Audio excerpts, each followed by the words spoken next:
Dominicast presents Truth Bites, the truth in small bites. Building my personality. Virtue.A Pathway to freedom. Everyone has a personality.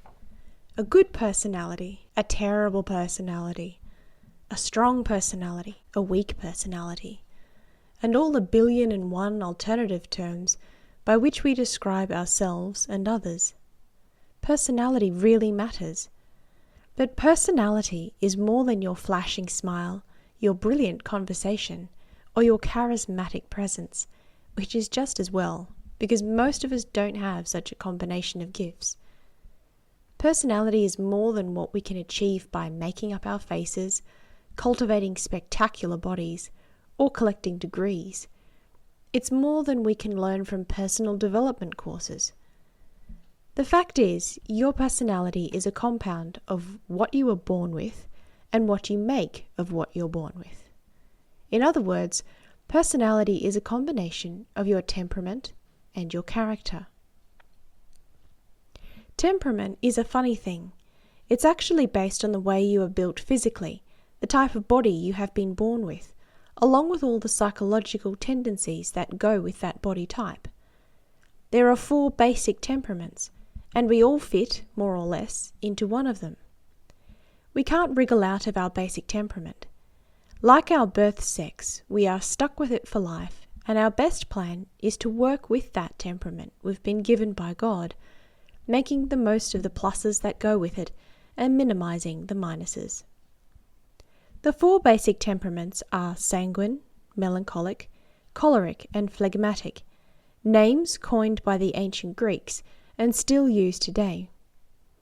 It is important that we check out the special features of each temperament to find our dominant one, because it will help us to understand how and why we react and act the way we do, and enable us to work on our personality.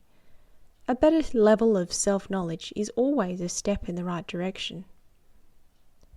The sanguine temperament makes for a happy, sociable type of person with plenty of practical skills, a high level of enthusiasm, but not a lot of depth or staying power.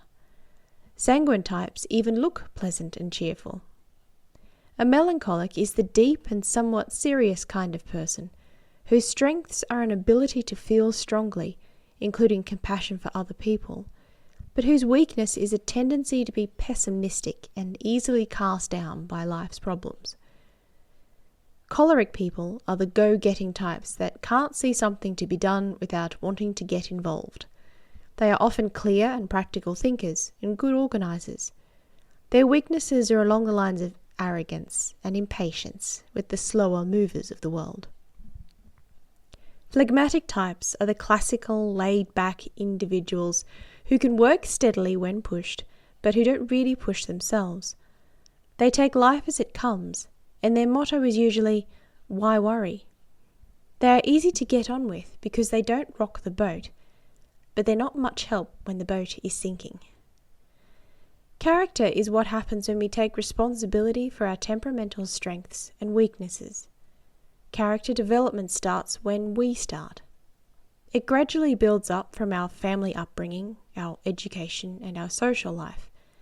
However, the point at which character growth really gets going is when we stop blaming other people and our past for the gaps and flaws in our personality and shoulder the responsibility for what and who we want to become. This means a certain amount of struggle to push against our negative tendencies and towards our positives. It never means cruising along, hoping for some magical good outcome. It means sometimes saying no to ourselves, accepting helpful criticisms graciously, admitting our own imperfections and failures, and not running away from challenges. The development of a quality personality is everyone's dream, and it comes from that interesting combination of temperament and character formation. But most of us are flying blind when it comes to exactly what we should be doing to make our better self happen. The first thing we need to have in place is a sensitive conscience, a sense of right and wrong, formed by true values. Then we need to know how to acquire moral virtues, good life habits, and how to weed out vices, the life habits that degrade us. We'll deal with these in the next podcast.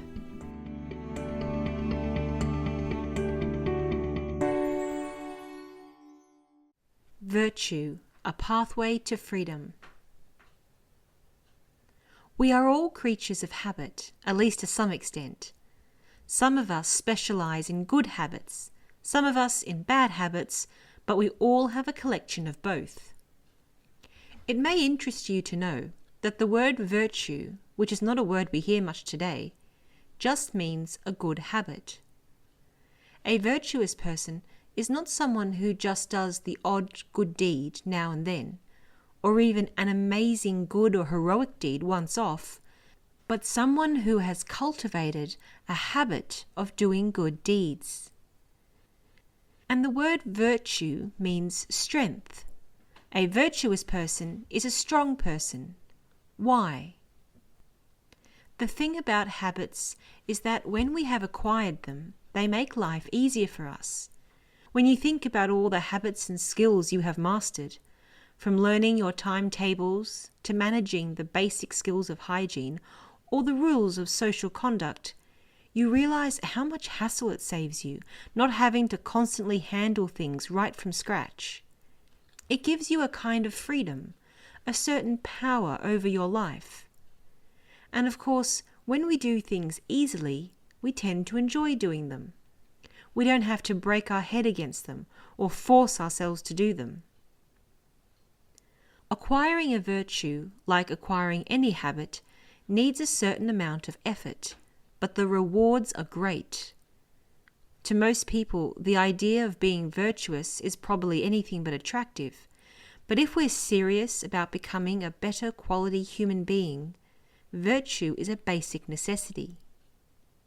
Where do we see virtue in action? There's a difference between just plain good life habits and virtues, which always have a moral dimension to them. Human beings are created good, and they have an inbuilt standard of goodness planted in them by their Creator, the kind of goodness worthy of human beings. Some of these call for the most basic bottom-line kinds of human behavior. It's no big deal for humans to build up their bodies towards health and cleanliness, or their minds to knowledge, or their lifestyles to some level of organization. Even animals can be seen to do these things.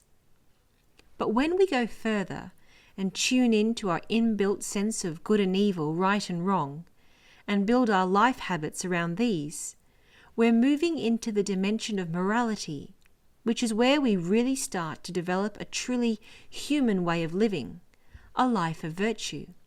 This is where character building happens, where our true personality develops. There are as many virtues as there are good moral actions. Don't try to count them. However, the traditional books on the spiritual life place all the moral virtues in 4 main categories. These cardinal or hinge virtues are prudence, justice, temperance, and fortitude. And they're so fundamental to a true human way of life that we're devoting a podcast to each of them. Beyond the moral virtues, there are what we call theological virtues of faith, hope, and charity. We've all heard of these at various times. They're virtues of a higher order than the moral virtues. They're called theological because they relate to God. They bring us into contact with God, help us to reflect God, and help us on our way to God. What's more, they can't be exercised just by our own powers without God's help or grace. But the issue of grace and the supernatural life is one we'll discuss later. First of all, we need to look into what the moral virtues look like in practice. That will be our next podcast.